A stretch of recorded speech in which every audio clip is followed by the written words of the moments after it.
Tracy Brown runs a 700-cow dairy operation with her husband Wyn. She's also a trustee for the Dairy Women's Network, chair of the Balanced Farm Environment Awards alumni, and a director of Te Raroa Farming in Northland, as well as a trustee of 2 schools. Tracy is an example of one of about 300 farmers around the country involved in the Dairy Environment Leaders program. It's a Dairy NZ initiative that's been running since 2013.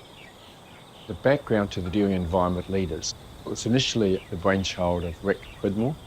Rick realised that the way to get a lot of environmental change in catchments on farms was to take a lot of the passionate dairy farmers that were out there already doing a lot of good stuff on their farms and bringing them together as a group.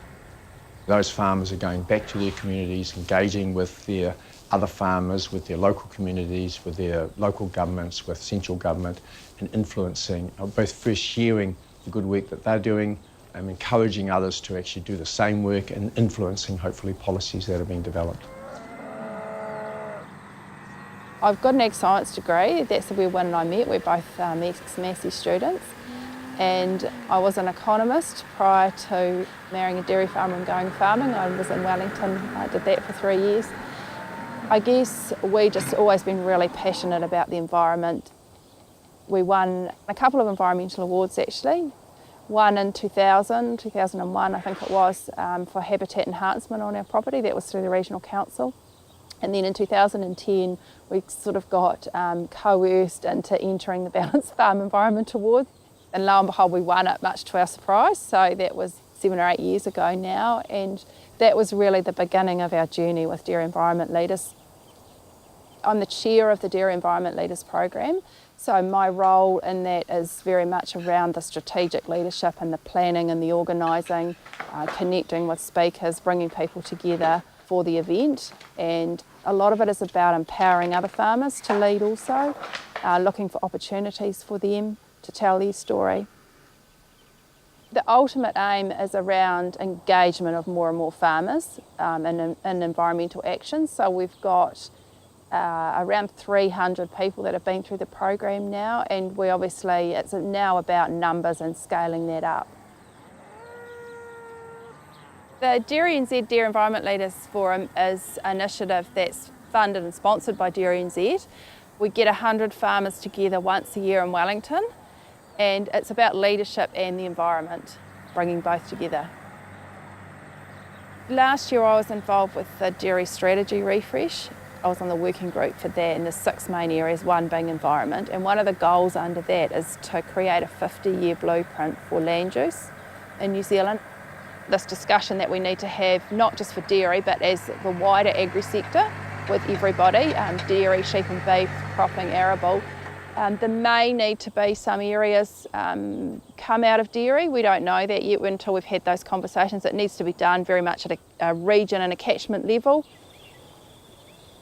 So we started with a farm map and worked out what needed to be done, but of course you can't do it all at once. So then we worked out what we could do financially and physically, because we've got a hilly farm, so it is quite hard work. And we didn't have any financial assistance or grants, so it very much had to be what we could afford to do. And we did it, our planning, sort of from what we knew and from reading books.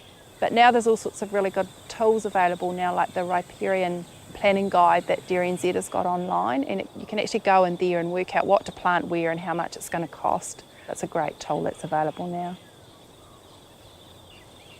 We put the effluent system in about 5 years ago. It's a dual drying bed with a lined effluent pond. We've got 65 days storage, and we've got a sprinkler system. So it's a high application, low intensity, and the rate goes on about sort of 6 mils an hour, kind of maximum.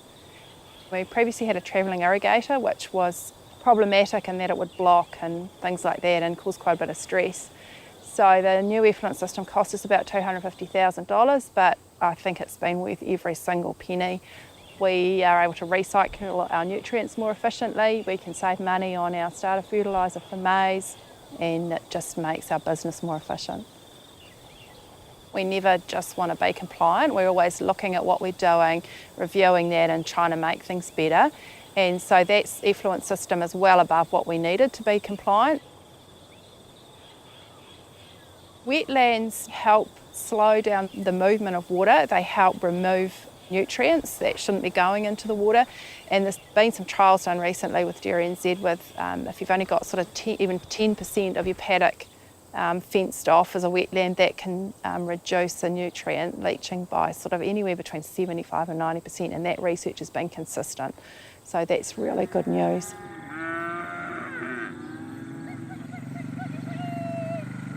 We've seen a real change in the last few years, and people are really engaged now with doing the right thing and protecting the environment for future generations.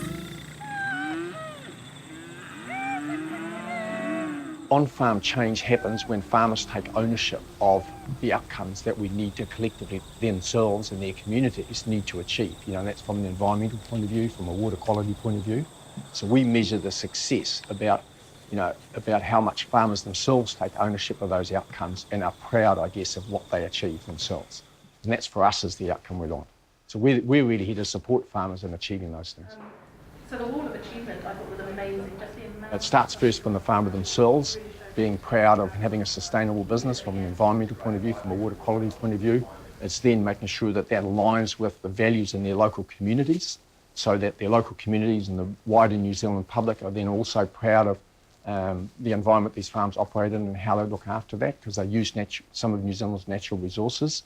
And then it's, I guess, then leveraging that and actually making our markets aware that those are sustainable practices, because New Zealand has a unique position. We're a unique country, we have a fantastic environment we operate in, and if you're in the market, something like a Beijing or a Shanghai or something like that, and you see the kind of environment that New Zealand food is produced in, that's a real value proposition for New Zealand.